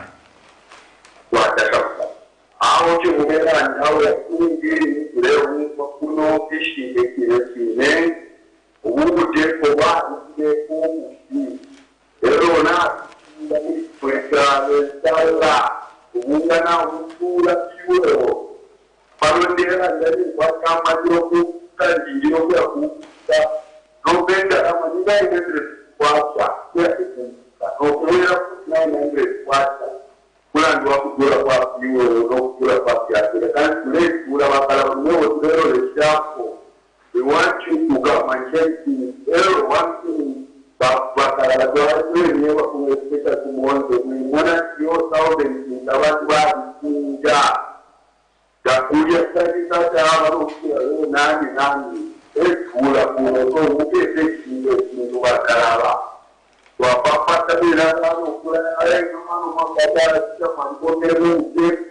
please come and apply. I am to the Watsura Mugu, the Panama, the new era, and the one of the people who are mobilizing for this president. We mobilize people who mobilize the mobilize so much people, and yet we are also suffering. So this man has no agenda, has no plan, no one is appreciating him. Please mobilize and make sure I am willing to work with you. Untuk penyelamatan kamu bisa menjadi masalah apa itu respect ini di luar panca. Pantu untuk sesuatu untuk wajib baru ini itu semua before mana mungkin ini sesuatu yang ada. Aku itu awal kita mengumpulkan orang banyak berjanji ini. Nah orang ini terus apa darah. Wah nak kata Vatican katika. Njipushe konga mwalanda southern province na muchinji sheshani. Muchinja kwa Kwaba Masomo. You know, where I'm not talking about from a type of perspective. That's now much faster. No, there are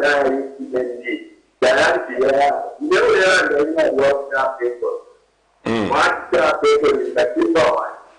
And the most of the and the most of the way.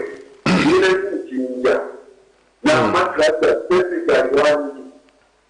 Nine and a half, later one, 9.5. The one thing around the world, the whole world is so, the few days and the things out of working, here is one of the we have moved out of the structure. Maybe we are slowly changing and we are coming to set the director. Good. Oh, I see. Okay. Church for Ikecho. Abwama disciples Walumbaga party badala leza mulelege. Whatever it is. But as politicians, you are very good to impress people. So Mwalande Chitonga, Bakutiaga Tonga, KALABA Nishimbi. Anyway, Konkani Lipowa president. So Nachala Ndokutila, this country to Ale Ipangila Masaka. If we have citizens first refer to case to come to Ipangila Masaka Munomu in Zambia. To Ale Panga Mataos. Kubomfela more pottery, Kubomfela ceramic tiles, Zambia ceramics. But all those companies are this. Sadika tiles are left from Beijing. Hello, good evening. Hello. What's your name? Kawambwa. Kawambwa one. Whatever that means, Areni Landen, Muriku Kawambwa. Ramea Landen, Kabidi Kawambwa one, and Ivame. I am Kwalaka Kawambwa one.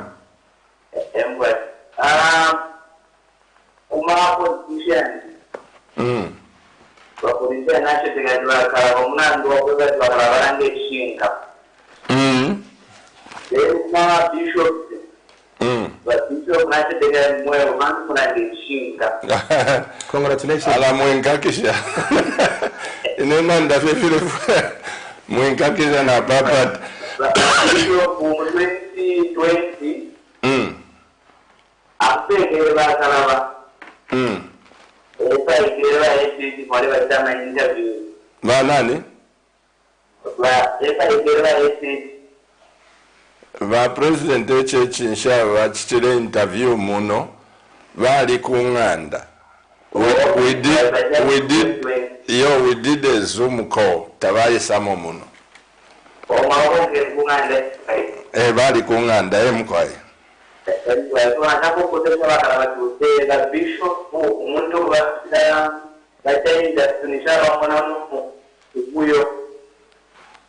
so the bishop Amen. And KALABA is with Japan, the Banco, the Mundo Secretary, KALABA. And wherever I see wow. When I was the phone, but now who are the Chapel, for the Floranda, teaching. They don't feel what to do, Nava Bishop. But I think we are moving by Container Bishop.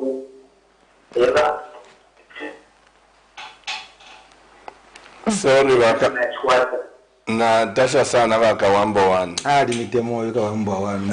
Mitemo sana. Natasha sana nomba balenjita bishop. Dimbi. Ife tatu afika kulia ya marang shelo tatu akafikeko. Ineni ne pastor. Busokolo limbi mwala subu. Nakale. Bible yali wa very clear. Na alisale chomfwa yokuba. Ame pastor. Teine bishop. Limbi kangelimbi na ishwa limbi ali mwana mu professor ishwa. Nakalia. Mwala subu wana. Sinefambo kufunda. Padi pastor apostle what if it if my ranks in if you are political party how yo. Wait. Wait. So me I'm a pastor. However, the President, I want to ask a question. Okay.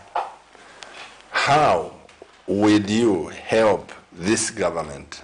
Let's pick up this call. Hello, good evening. Good evening. Hello. Good evening, sir. Oh, good evening. What's your name? My name is Isaac Indovo, Isaac Njovu. calling from Kapiri. Okay, Vanjovu, please go ahead and speak to the Good nation. evening, my president. Good evening, Banjov. How are you, sir? I'm very well, thank you. My contribution is like this. Currently, we don't have a leader in Zambia. That's like what our president has put it. And the whole eyes of Zambia is on President KALABA. Believe you me, if we put President KALABA to take out in 2026, Zambia will never be the same. Zambia is going to change dramatically. I'm telling you, right now we don't have any president apart from the President KALABA. He's the only leader that we have in Zambia right now. President like here, that's a businessman who's trying to run a country like his own business. So we don't want a president like the President HH. All we need is a president like President KALABA. Believe you me. Oh, Chabi. I think I'm putula banyu don. Moivepesha na banyu don wa president. Inondera that ififima networks twakwate ififyakale. But It has nothing to do with the new dawn. Trust me. Alala ndefa kwa support ngata put together line. Nakadia. If you know mba political. Nende la paper. No mba political. Hello. And one thing the bishop Bishop will not want to. Yo, like I'm quite. President KALABA, this is my advice. Nipa not wicked. Be careful of people who are saying you are the one, you are the Messiah, you are the one. Tata, abantu itibakusamika pachambas. Lero itibakubwesha. Even because you are a believer, put your faith in God. Amen. Do what you have to do. The Bible says, woe unto you when all men speak well of you. Mule chitana accommodate, those people, you need them to be a good leader. You need balanced diet. Balanced diet is people. I appreciate Isaac Njovu, and I appreciate Chikangatika. These are your nani. Nabakawambo. I appreciate all this. But I'm simply saying that, you know, in politics, you like hearing people like him. So, react. So, it's just my advice to you as your pastor. And you take it as your pastor. And I've taken it. Yeah. And I've taken it. And I've taken it. I want to ask a question. Before I do, let me get some text messages, Mr. Director. KALABA, I don't trust you. Ka koma in Lusaka. You need to love these people. Yes. You need to love this and just embrace them. Not everyone will speak well of you. Yeah. Even when you become president, remember that. Honorable, you have the potential to govern this country. Just get organized. Wiza from Kitwe. Thank you. Wiza has seen maybe the disorganization, or maybe you haven't reached him. Mr. President, we really miss you. Kubahat. That is my former constituency. Oh, Bahati constituency. You don't go to campaign. There is somebody. I have missed here. I haven't been there in a while, but I'll go there one day. Amen. Okay. Another text to Mr. I am humbled with your discussion and direction, but let's not steer others. Let's advise. this is very good. He says, is somebody with our discussion and direction, but we should not tear other people. You know, there is something that I learned. Thank you, Mr. Director.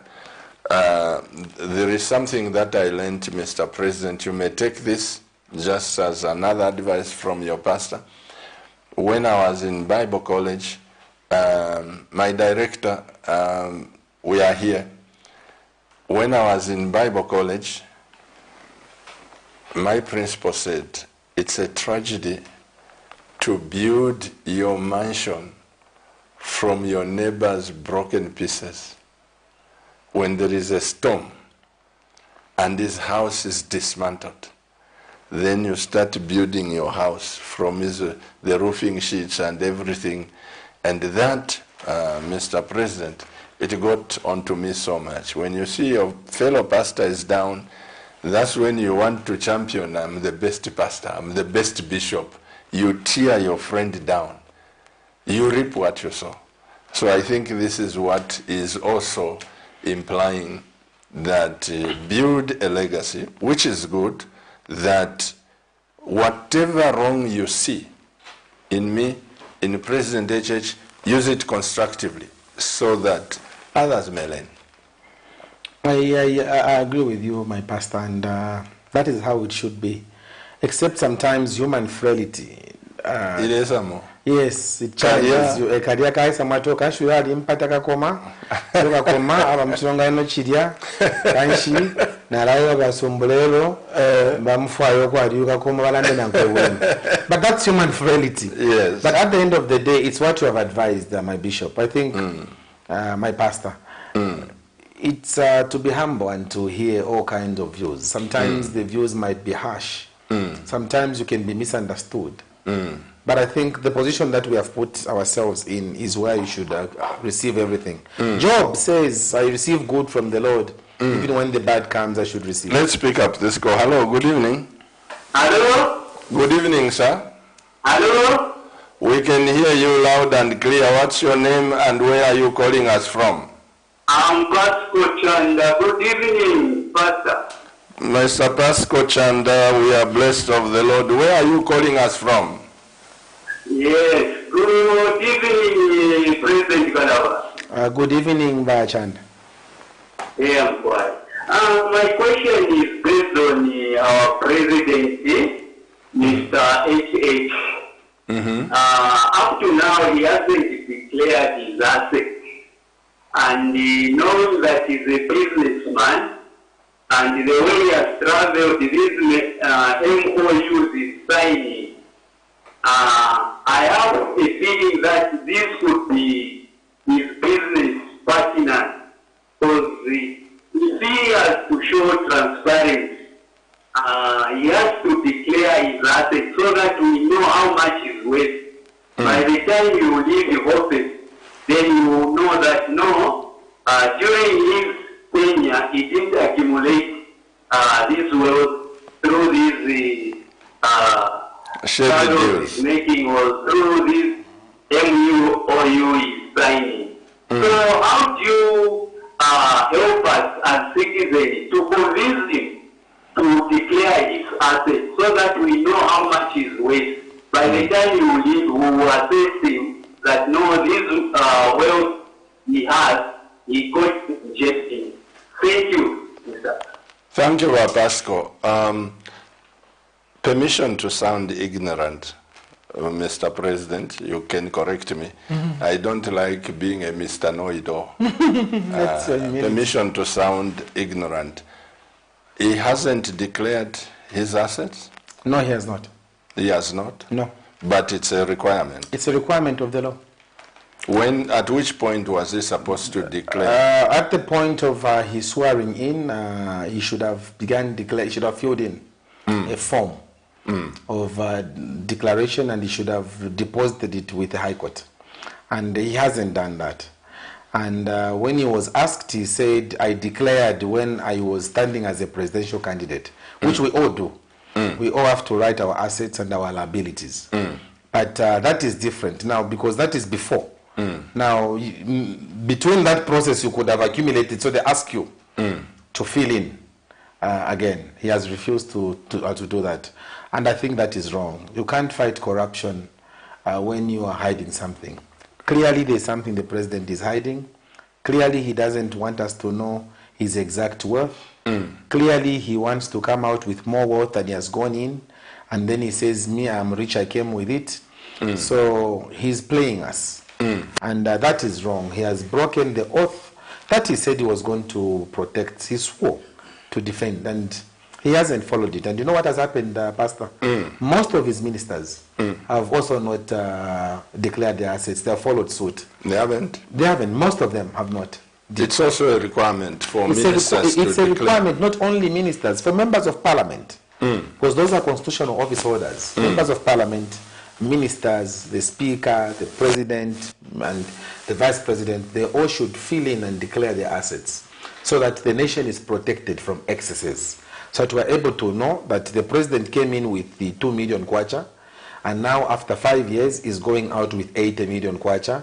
How has he acquired this year? That provision was put in to protect the assets of the nation by those whose hands are already there.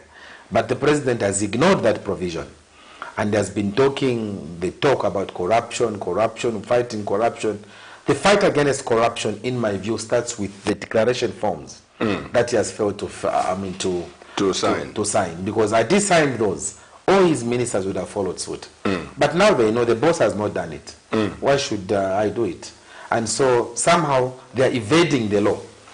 And by doing that, they are abrogating the very constitution, which they should be respecting. So that is an anomaly. And I've raised it before. I raised it with, when I met the ambassador of the United States of America, I raised it with him, that the president has not signed his declaration of assets form. And so why hasn't he done that? And you people who he will listen to, because maybe he loves to listen from the Western world, why don't you tell him to sign? Zambians would want to know. Why is he hiding?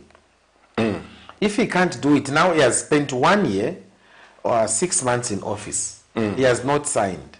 And in the interim, the president has been getting allowances, the president has been getting, so his wealth is changing. And there are people, as we were saying, who want to go to a president and they will give him all kinds of gifts. So all those things now, when you declare them together, then you say, oh yes, actually he went in with the money. But it's a gimmick he's using. He's slow to declare his assets so that we don't question him on how he has arrived at that figure that he will have at that particular time. President KALABA, we seem to be running out of time, but I want you to comment on the firing of Auditor General and the officers in that department. First of all, I think that the action is hypocritical. It is a hoax. The president failed to fire a minister who was getting a calendar in June from some Chinese firm, and now he finds it easy to let go of the carpenters in the lake, and the Brims is leaving them. People have complained severely about some transactions.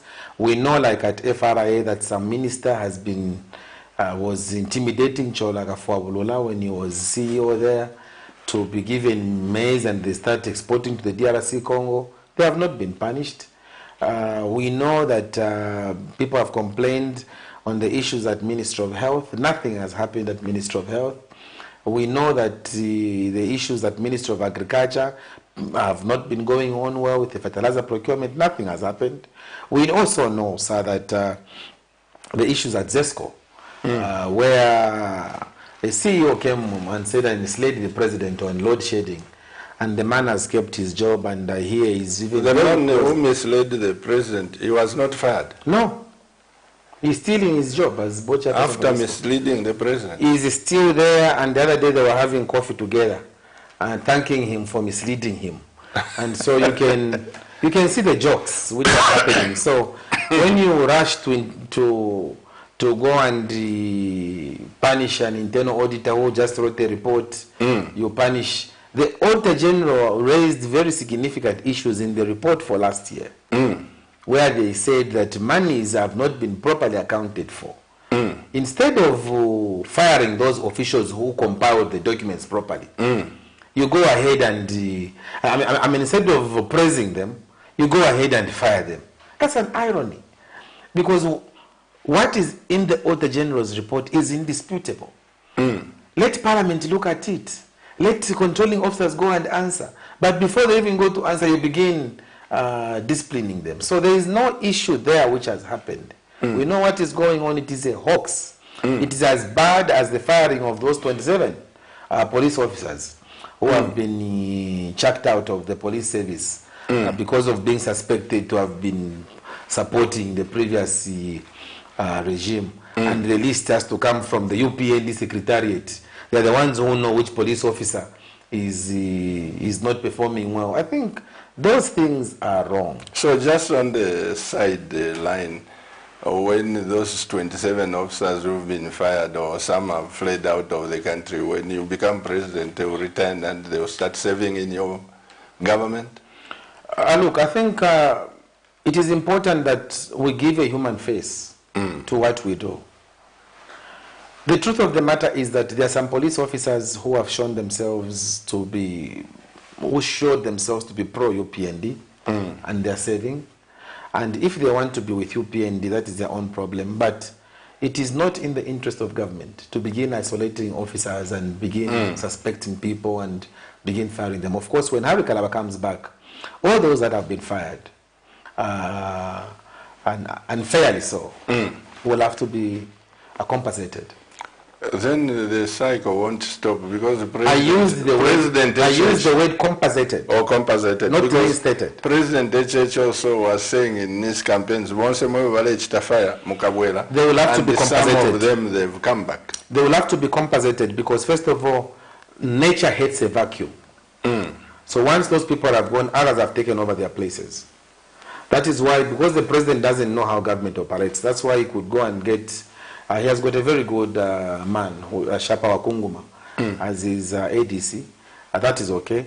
But in future, as you've rightly said, people should be compensated for unfair, for being dismissed unfairly, and you give them the remunerations as they should have gotten if they had retired ordinarily, because you sent them on early retirement, so you have to pay them. So we will do that as citizens first when we form government. Last question, President KALABA. You resigned from PF because of your alleged not suitable people being in government or because of corruption.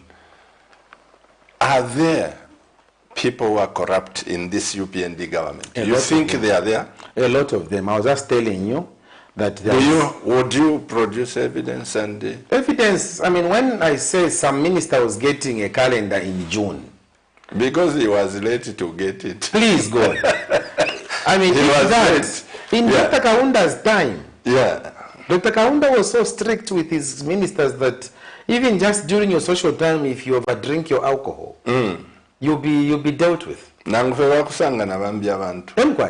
be dealt with. Now, you have a situation now where it's free for, and he comes and tells us, I asked the minister and the minister refused. He's defending corruption. When people have complained, I'm just telling you about a minister. I don't want to mention his name. There's a minister, and the president knows, who was pressurizing at FRA, getting maize, and exporting it to, wanting to export it to the DRC Congo. If that is not corruption, what is it? Today we are talking about institutions of governance, where if you are not UPND, they cannot employ you. If that is not corruption, what is it?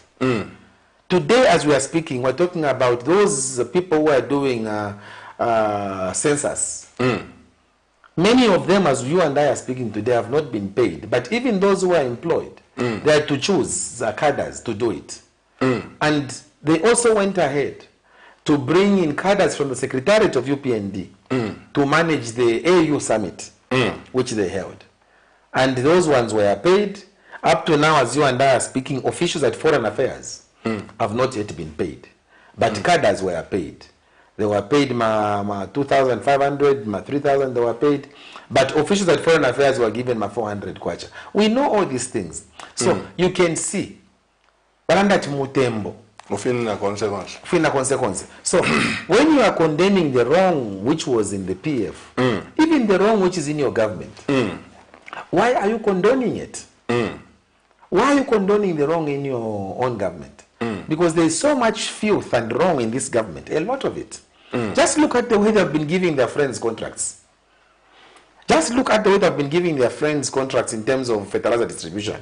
But who are these? And then they don't want those who were supplying fertilizer already before, who know how to supply the fertilizer. This is why we are the disastrous distribution exercise. Yeah. Because you have people who wanted to bring their friends and they don't want to do anything with those. Business people are constant. There are some people working with the UPND now in business, Pastor. Even when I become head of state, I will not criminalize them. All we have to do is to advertise the tenders. But who are these being prosecuted? You hear this Zambian proceeds of crime and what, corruption? Who are these? And I asked them, those same ministers they are getting, those former ministers they are prosecuting, not that they are holy or they didn't do anything wrong, but it is the manner, the modus operandi that Mr. Chilema has employed is wrong.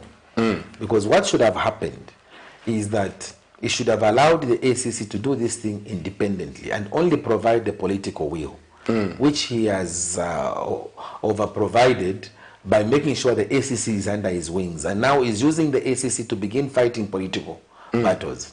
And even people who should have been prosecuted, they now begin feeling that they're being persecuted. So it is just not on. Up to now, he has not secured a single conviction. Nobody has been convicted, and yet when he's talking, it's like corruption is just dripping everywhere, and there's evidence everywhere. He's selling a plane, he's selling that plane he's selling. You know, that's not the way you deal with national assets. I know the president likes selling national assets, but that's not the way you deal with national assets. Because look, first of all, President Chiluba bought that Challenger, which the president Hakainde Hichilema is now using. That was in 2001. Between 2000 and 2001, he bought it. There was an outcry. No, it is corrupt. He bought that same, and he bought the helicopter, the copper helicopter, which President Hichilema uses to go to the airport. People are saying these things have been procured because of corruption, it's too expensive, and things like that. When President Manawasa came, he didn't sell that plane, despite what was said about it. He kept it as a national treasure. Today you have a Gulfstream. President Banda kept it. President Banda kept it. President Sata kept it. President Longo kept it. He has come, he has kept what his friends kept. That's what he's now using, what his friends kept. He doesn't want to keep what he has found from his predecessor. He is selling it. And the Minister of Defense told Parliament that they're going to buy a cheaper one. Now, here are two things. These are jokes which are happening in government. Here are two things to look at. It means when we sell that Gulfstream, the price at which we sell it, it's lower. It's lower. It's lower. And we don't know, because these are businessmen, you don't know who they are selling it to. For all you know, you find that they are selling it to themselves. That is one. Two, they are saying that they are going to buy another one. Why are you buying another one when you are selling what is already there and it has only worked for about 6-7 months? Just why are you selling it? And can you just prosecute those people who are involved in corruption and keep the national asset? Keep the national asset. Why are you going for the national asset to sell it when it's already procured? Deal with because for all he knows, even the office is sitting in the State House. Maybe there was some corruption which happened to build it. Is he going to break it and begin building a new house, a new office at State House? He will not do it. For all he knows, even the vehicle he's using. Does he know how it was procured? Does he know if there were kickbacks before they bought that vehicle? So for him to just say, I don't want, I'm going to sell this thing, how many assets is he going to sell? The reason he has advanced is a lame reason, it is a bad reason, and it's just a careless decision he has made. All because he wants to show people that he's fighting corruption, when in fact, he is exacerbating it. by saying he's selling it, and we would want to see the processes of how he is going to sell that thing, because and which company will buy that? And which company will buy it. And we also know that Parliament must approve the selling of national assets like that. But they have gone way beyond the Parliament and they want to just sell it. I think that is not the way you run. He's running government in a vengeful manner. He's running government in a manner that he wants to intimidate his predecessor. You don't do that. You are just talking about embracing the others. Basata getting Vakaunda to go and represent him. We would want to see certain meetings by HH getting the only surviving head of state. Nobody is perfect. Nobody is saying that he's holy and is. Get him and use him for international assignments. This is where the Tanzanians have beaten us. And the Kenyans. And the Kenyans have beaten us. Because even when there were a lot of issues in Tanzania when Magufuli took over, clearly there were big issues on his predecessor. He said, let's concentrate on national unity and on ensuring that we do this. In America itself, we know that there was an issue which happened when George Bush took over from Clinton. I remember that they wanted to begin investigating Clinton. He fired all the staff in the White House who were trying to pursue that agenda. When I come as president, I'm not going to waste time on Mr. Hakainde Hichilema. He has served the country to the best of his abilities. If there are wrongs, we'll correct the wrongs in order to show society that we don't tolerate wrongs. So are you not going to be talking about it that Mr. Hichilema did this, Mr. Hichilema brought this, Mr. Hichilema, UPN did this? You are not going to be talking about that? I can tell you, Pastor, that I will not have time for that. What I embark on is to ensure that we bridge the divide in our country. We are getting fragmented, we are getting divided, and yet there is so much that brings us together as a people than what divides us. For me, for my colleagues and the citizens first, we want to promote the issue of looking out for what is best in others as opposed to what is wrong. And so even when he leaves office, we want the dignity bestowed on him as former head of state. And we'll leave it at that. But that is not to say that it's a passport for them to continue putting things at that community house. That is not my job.